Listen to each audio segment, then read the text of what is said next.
Bienvenidos a una nueva entrevista de Revista C-Level. Hoy nos encontramos con Pili, con Pilar Ramírez. Pilar es gerente general de Punto Cardinal y vamos a hablar sobre un tema muy interesante que fue la medición reputacional del sector bancario Q2 2023. Pili, comencemos con una pregunta para abrir la conversación y sobre un tema que me pareció muy interesante y es la reputación para el sector bancario. ¿Por qué la reputación es el activo más importante? Eso tiene toda una historia porque realmente la reputación ha existido siempre y digamos que vayamos primero a la definición de reputación, que son las percepciones, ideas o conceptos que el cerebro guarda específicamente en la memoria episódica y semántica y desde donde esas percepciones que guardamos nos llevan a la toma de decisión. Anteriormente teníamos foco en la reputación, pero yo creo, Sebastián, que existe el gran cambio de que hoy se convierte y empieza a tener mucho más valor en los activos de la compañía. Anteriormente pesaba el 70%, el último estudio que han hecho en el mundo dice que es superior al 90% estas percepciones. Entonces, ¿por qué? Porque hoy la conversación es no solamente nutrida por las marcas y los medios, sino que es nutrida por la opinión pública en general, porque las experiencias reales o no reales están disponibles para que las personas las vean, las oigan, las entiendan y nutran desde ahí sus percepciones para impactar la toma de decisión.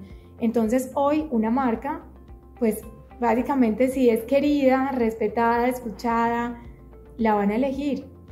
Si no, en cuestión de horas, ese activo reputacional empieza a perder valor. Y yo creo que el activo hay que mirarlo como una cuenta de ahorros. Es la manera más fácil de verlo.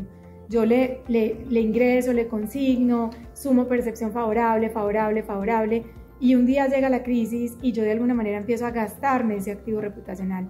Si tengo mucho en esa cuenta, si tengo lo que nosotros llamamos plataforma reputacional, soporte reputacional, pues voy a ser capaz de sostenerme en una crisis. Y ahí tenemos muchas marcas en este país que han pasado por unos momentos muy fuertes, pero que aunque hoy está afectado ese imaginario colectivo frente a la marca o esas percepciones, inevitablemente siguen ancladas en el corazón. Y ese es el gran objetivo de la reputación. No es una calificación, ni es un ranking, ni es un puesto, eso sirve de indicador y hay que tenerlo. Hoy tenemos el gran reto de medirlo cada 24 horas porque la reputación es cambiante. Pero en realidad, Sebastián, la reputación hoy es sentir que nos quieran, sentir que nos escuchan, que nos respetan, que nos defienden. Y la gente me dice, ¿nunca nos van a defender? Sí, nosotros que lo hacemos todos los días y lo analizamos y lo escuchamos, a las marcas sí las defienden cuando hay un anclaje desde el corazón. Pili, antes de hablar sobre el estudio, quiero hacerte una pregunta. Tiene que ver con tu formación, porque tú estudiaste comunicación. ¿En qué momento te enamoraste de los datos y del neuromarketing? Hoy tienes un posgrado, tienes dos de hecho, en tema académico, sí. Pero tienes uno en neuromarketing, me pareció supremamente interesante. ¿En qué momento te enamoraste de este tema? Cuando empecé a sentir, Sebastián, éramos ya una compañía, hace 23 años fundamos esta empresa y yo creo que el momento de esa toma de decisión de ir a estudiar el cerebro como comunicadora se da cuando empezamos a sentir que las herramientas que teníamos disponibles para que las compañías tomaran decisiones todos los días con su activo reputacional eran insuficientes, porque pasábamos de tener un monitoreo cuantitativo de cantidad de noticias y cualitativo simplemente desde el tono, si es favorable o desfavorable, y yo creo que eso es insuficiente, eso no mide las percepciones de las audiencias de interés. Cuando vi que eso no como estratega no me daba las herramientas suficientes, dije, esto hay que hacerlo distinto. Y la primera cosa que hay que hacer es ir a estudiar el cerebro, porque la reputación se da en el cerebro y impacta el comportamiento humano, impacta el comportamiento del público objetivo. Entonces, si no entendemos desde el cerebro el proceso que pasa, difícilmente lo vamos a hacer bien. Y ahí es donde tomo la decisión, Sebastián, de que me voy a ir a estudiar cómo funciona el cerebro y qué pasa ahí. Y no te voy a negar que fue durísimo, porque mi esposo es médico y las primeras clases de neurociencia, donde te enseñan cómo funciona el hipotálamo, el hipocampo, la amígdala, los neurotransmisores, me sentaba con él y le decía, ayúdame y explícame, y me decía, ni yo le entiendo. No ¿De digas. acuerdo? O sea, es tan complejo y al principio me generó un choque, pero hoy lo amo. Si me preguntas qué leo todos los días, leo del cerebro, leo de la psicología de masas.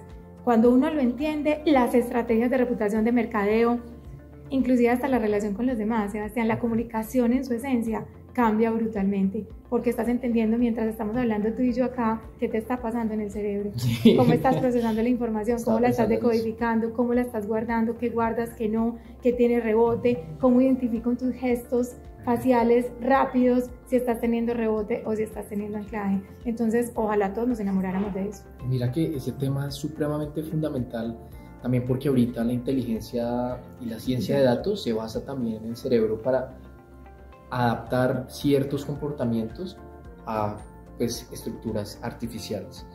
Pero bueno, volvemos a la medición reputacional, sector bancario, y quiero hablar sobre los mapas de riesgo, que es un tema que tal vez suena chino para muchos espectadores, Sí.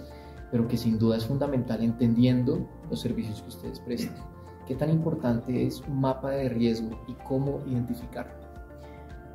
Para mí es como el tablero, para ponértelo en un lenguaje simple, es el tablero que tú ves al frente tuyo cuando te montas en tu carro y te das cuenta si tienes gasolina suficiente para llegar o no, si te está pidiendo aceite, si tienes una llanta que no está bien, si tienes una puerta abierta y estás asumiendo un riesgo. Es básicamente eso, Sebastián, porque hoy las percepciones cambian y se permean porque alguien pone un comentario, ese comentario genera anclaje. Cuando hablamos de anclaje, para el entendimiento de todos, es que hay adherencia, es decir, que un comentario empieza a generar más y más y más comentarios en torno a esa percepción que se puso disponible, y eso cambia tu reputación en cuestión de horas. Y esos daños pueden ser, como la gran mayoría, gracias a Dios, que son itinerantes. Es decir, hoy la gente me dice, tengo una crisis, pero la crisis puede durar 24 horas, 48 horas o tal vez unos días, pero poco a poco, gracias a Dios, a esa cantidad de información empieza a mitigarse y empezamos a hablar de otra cosa y la atención se difumina en otros temas. Pero desde aquí yo creo que hace como la gran diferencia, ¿de acuerdo? Entonces, entender el mapa de riesgos es entender qué te está pasando, y la reputación es, como es el activo más importante, así como tú miras el resto de activos cómo se está comportando hoy, si gana valor, si pierde valor, la reputación hay que mirarla minuciosamente y de manera permanente como un riesgo. Entonces hoy, quienes miden riesgo dentro de las compañías, hace mucho tiempo tienen el riesgo reputacional dentro de su mapa de riesgos. Al tenerlo dentro de su mapa de riesgos implica que todo el tiempo tenemos que revisar si las percepciones alrededor de la marca son favorables o son desfavorables, y qué probabilidad hay de que ese riesgo que a veces vemos por allá lejano se empiece a acercar y se materialice. Y si se materializa, ¿qué impacto tendría en la reputación de la marca? Y aquí te voy a decir temas que hay que aprender y estudiar mucho de esto. Pero cuando tú miras el tablero de medición reputacional que nosotros le ofrecemos a nuestros clientes cada 24 horas, arranca con el mapa de riesgos. Y a veces riesgos que a veces nos llaman los clientes y dicen, nunca había pensado que eso era un riesgo, que es una conversación de un sector por allá lejano que no tiene nada que ver contigo y que ya lo vemos acercarse y que tiene una conexión directa con la reputación de ese sector y de esa marca. Entonces el mapa de riesgos es la ruta que tú debes estar mapeando permanentemente para saber si vas a llegar al objetivo o no.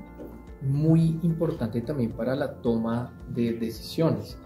Y me gustaría, digamos, que nos cuentes un poco sobre el ranking reputacional que nos mostraron, y hay 3 marcas, digamos, que están en el top 5. Está Banco de Bogotá, Bancolombia, Banco de Occidente, Banco Caja Social y Scotiabank.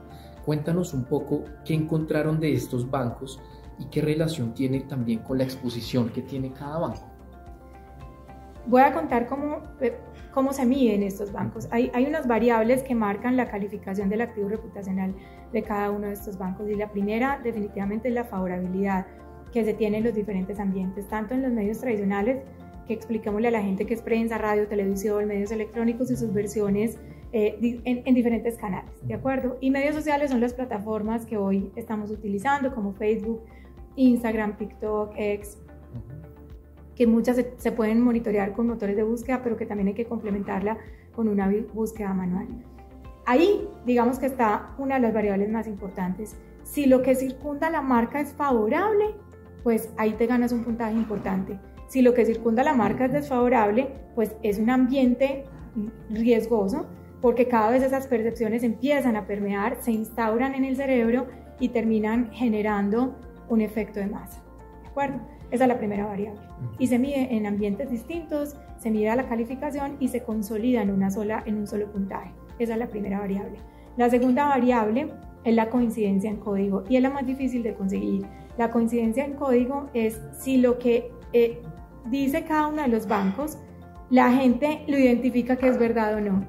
O si por el contrario hay disonancia en lo que están diciendo versus la realidad. Entonces, soy el banco más rápido y la gente dice, no, es todo lo contrario. ¿De acuerdo? Entonces, deben coincidir en su gran mayoría los estímulos que envía el banco, diciéndole, esperen esto de mí, y la consolidación de la percepción de que es real eso que están logrando en la realidad. Esa es la segunda variable y da un puntaje. La tercera variable tiene que ver con la humanización de la marca. Y la humanización de la marca es fundamental. ¿Por qué? Porque solo el cerebro humano genera confianza frente a otro ser humano o algo similar, ¿de acuerdo? Entonces creemos que el logo y la marca, o el nombre, es el que genera confianza. Y no, la asociación de confianza en el cerebro humano está desde la humanización. Por eso se hace vital que las marcas aprendan a hacer vocería, tanto en medios tradicionales como en medios sociales. ¿Por qué? Porque es la conexión que logra esa confianza, ¿de acuerdo? Entonces, si la vocería de cada banco le aportó a las dimensiones reputacionales o si la vocería solo habla de productos y servicios. Dependiendo del aporte que hagan a las dimensiones, tienen otro puntaje. Y la última es la exposición. La exposición, ¿cómo se mide? Se mide por el total de data de cada uno de los bancos, pero solo se toma lo favorable. Okay. ¿Y cuánto de esa favorabilidad de data pesa en el 100% de la conversación? Entonces, ¿por qué? Porque si cogiéramos el total de la conversación, pues una crisis haría que te ganaras esa variable. No hay nada que ancle más y que genere más viralización que una crisis. Entonces se cae una plataforma de un banco y ¡boom! Eso genera todo un eco. Entonces uno diría, pues se llevó la conversación. Entonces cuando decimos que hay un banco que tiene el 49% de la conversación de este país, no necesariamente es positivo. Mucha es positiva, pero mucha es desfavorable. Porque cada vez que falla, la conversación se vuelve más álgida. Entonces en la exposición solo se tiene en cuenta la cantidad de datos positivos. Con esas variables se genera un puntaje y se llega a la conclusión. Datos súper relevantes, Sebastián, de este hallazgo. Colombia tiene un desafío gigante en el sector bancario porque el año pasado medimos internamente, teníamos una favorabilidad del 68%, hoy no alcanzamos una favorabilidad superior al 50%, 54% más o menos. Y eso es muy fuerte. Es decir, el daño en la reputación de la banca hoy es fuerte porque hay unas percepciones instauradas de tener una banca costosa, de una banca que falla en sus canales digitales, también una banca que tiene muchos potenciales. Yo creo que aquí lo que tenemos que entender es que la banca tiene que empezar a trabajar de forma conjunta en la generación de percepciones más profundas, como por ejemplo, que es una banca generadora de empleo de calidad, que es una banca que desde el empleo genera desarrollo económico y social. Y que si eso no existiera tendríamos graves problemas. Es una banca que está intentando impactar social y ambientalmente. La banca tiene que entender que a mayor riqueza, mayor solidez financiera, mayor utilidad, mayor devolución tangible en el impacto social y ambiental. En ese sentido, con todas las variables que ustedes analizaron, que tienen diferentes categorías, es importante mostrar la integralidad de cada uno de los bancos, mejor dicho. Como tú lo acabas de decir, si un banco habla de seguridad, pues que demuestre ese activo que tiene, esa solución que tiene en línea, y que no, pues por el caso contrario, se muestre una deficiencia. En ese sentido, ¿qué tan importante es la integralidad para el sector bancario? Absolutamente. Y ahí encontramos una de las cosas que la banca tiene que entender, y es muy importante promocionar sus productos y servicios y las características de esos productos y servicios porque quieren ganar más público, y obviamente la comunicación y los canales trabajan en función del negocio y eso es vital. Pero yo creo que aquí hay un llamado a generar lo que nosotros llamamos un pegante más profundo. Y le decimos un pegante más profundo porque si seguimos trabajando desde la funcionalidad única y exclusivamente del producto y del servicio, vamos a seguir teniendo un público itinerante. Hoy estoy con este banco, mañana cambia la tasa de interés y tengo un punto menos y me voy para este banco y vamos cambiando y eso es lo que está pasando. Con una llamada yo me cambio de banco rápidamente. Antes la banca era querida y yo no me cambiaba de banco tan fácil. Yo amaba mi banco y me iba con mi banco independiente de lo que pasara. Los papás con un solo banco, claro. ¿De acuerdo? Entonces llevo 40 años con la cuenta mía en este banco y no, eso no pasa. Pasa en algunos casos, pero cada vez es menos. Entonces la integralidad del discurso y de la realidad, lo que nosotros llamamos valor esperado versus valor real, tiene que notarse.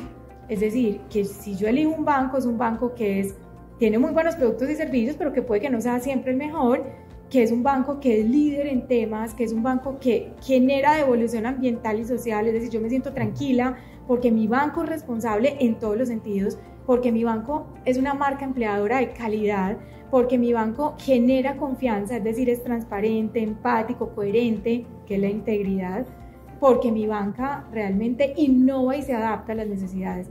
La banca lo tiene que entender. Hoy está muy fuerte desde el producto y el servicio y empieza a ser fuerte desde el impacto socioambiental. Ojo con algo ahí, más le está costando mostrarlo tangiblemente en la devolución.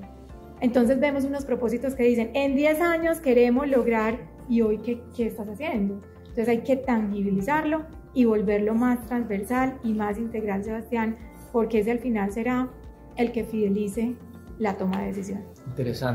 Interesante, Pilar, lo que nos comentas. Y para terminar, pues quiero también hacer una reflexión, invitar a las personas que están viendo esta entrevista a un espacio que tuvimos con Cristina Junqueira, cofundadora de Nubank, y que nos contaba algo muy interesante, y es identificar, como ustedes lo hacen desde comunicaciones, lo hacen pues las personas en otros dominios, y es identificar las soluciones que quieren los clientes. Y en ese sentido Nubank se ganó una porción del mercado fundamental. Pero aparte de eso, quiero terminar con esto porque me parece muy importante. Ahorita hay un auge de inteligencia artificial. Sí.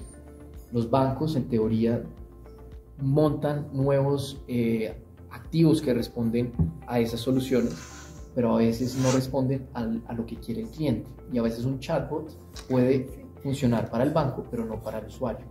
Qué tan importante también es cómo abrir estos espacios, digamos, de reflexión para el sector bancario y cómo pueden converger con los nuevos públicos, porque ahorita el sector bancarizado y no bancarizado se está moviendo bastante. Cómo llegar a esos nuevos públicos jóvenes que hace rato pues eran los papás, los abuelos que tenían pues una cuenta bancaria, que llevan 40 años, pero ahorita un joven que se gradúa de la universidad o que incluso en el transcurso de su pregrado tienen una tarjeta de crédito. Sí.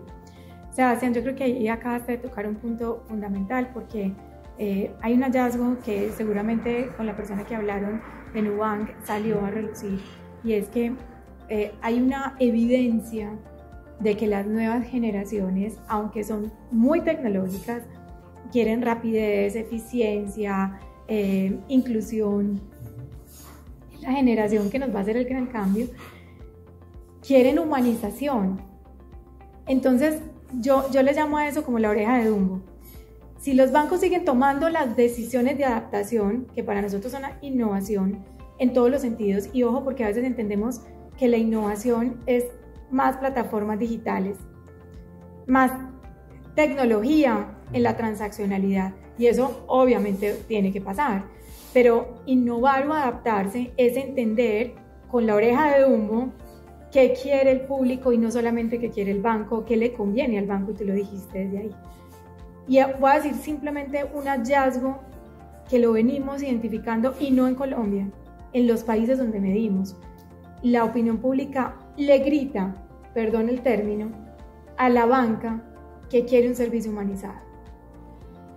Muy rápido, muy eficiente, muy disponible, muy fácil de usar, pero humanizado. Y la banca todos los días invierte más en tecnificar la atención y alejarla más del ser humano. Yo creo que el que entienda eso, Sebastián, se va a ganar la bandera de la banca. Y yo estoy segura que ese banco con el cual ustedes hablaron, hoy no fue medido por nosotros, pero en el próximo Q sí lo vamos a medir, y no solamente a ellos, a la banca disruptiva. Y estamos seguros que es el gran desafío de la banca tradicional, porque van a empezar a instaurar percepciones que va a obligar al gran cambio de la banca.